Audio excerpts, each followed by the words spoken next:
él es libre para escoger varias alternativas, aun cuando no puede escoger dejar de pecar. A mí me llama mucho la atención ese planteamiento. Dice, mire, el pecador es libre para escoger, pero no solamente es libre para escoger, tiene conciencia de que hay muchas alternativas, pero no tiene la capacidad, no tiene la voluntad para dejar de pecar. Entonces, mire lo otro que dice Agustín, dice, antes de la caída teníamos libertad para no pecar y para pecar. Teníamos la libertad para las dos cosas. Adán en el huerto del Edén tenía libertad para pecar y para no pecar. De hecho, pecó. Pero tenía la libertad ¿para qué? Para no hacerlo. ¿Se da cuenta? Porque este tipo es grande.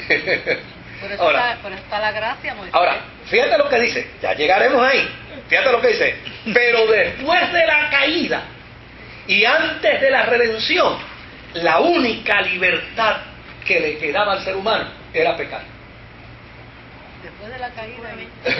Después de la caída y antes de la redención, antes de que apareciera Jesucristo, el ser humano lo único que tenía libertad era para pecar.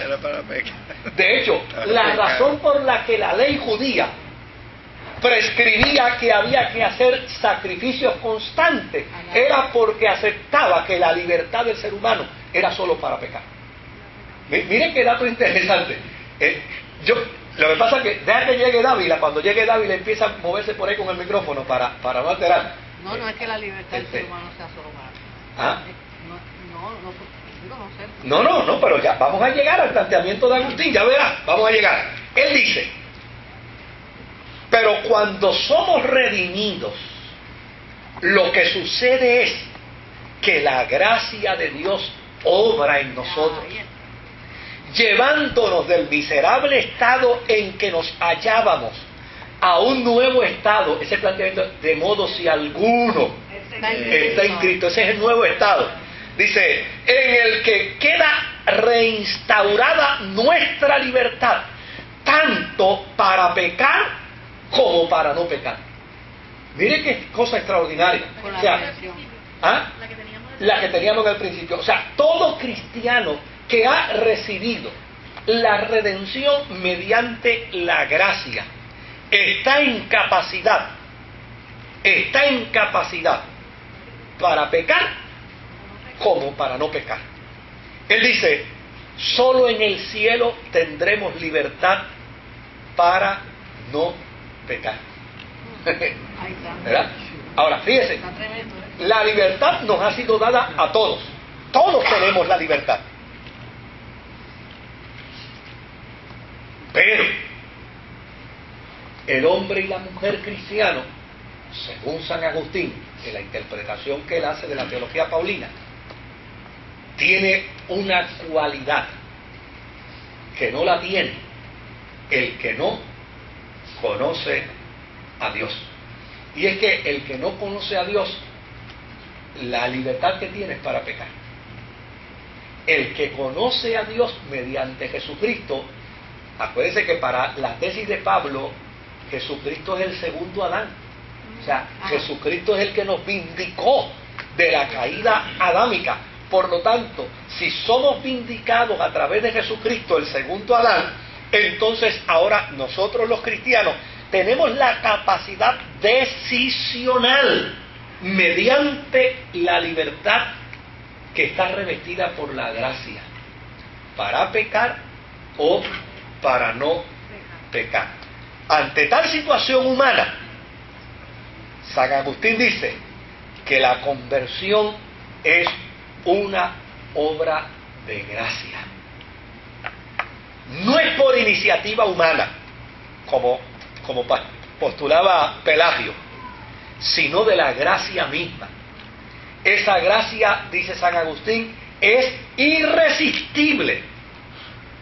Y desde luego aquí vamos a escuchar un planteamiento de Agustín que desde luego la Iglesia del siglo IV escuchó pero no aceptó, y hay muchos cristianos que al día de hoy todavía no aceptan, pero es un planteamiento de él. Él dice, esa gracia es irresistible y Dios se la ha dado a quienes ha predestinado para ella. O sea, Agustín es teólogo de pura gracia. Se acabó. O sea, Agustín hoy estaría, si estuviera vivo, estaría peleando con la Iglesia Católica.